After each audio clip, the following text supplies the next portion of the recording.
Hasret alıp bugün benim taşımı Nenem dedim kıdılıp kırlar başımı Tatlı bilmem gözün atıp yaşımı Cemile Tokatsız Cemile.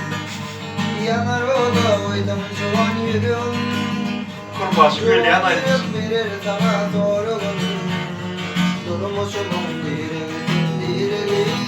Cemile Tüyendiydim, kıyendiydim bu onurdum boylarıma Göz yaş koydum, göz yaş koydum gözlerime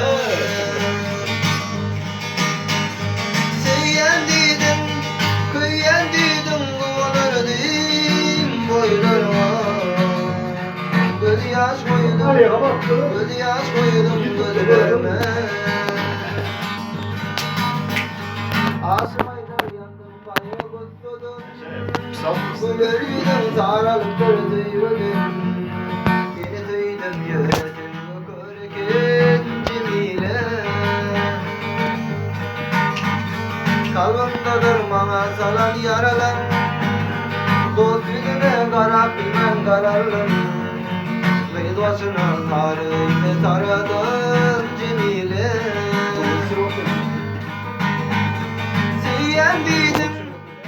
Yendiydim kovalardım boylarıma Göz yaş koydum, göz yaş koydum gözlerime Hemen YouTube'u yaradan onu.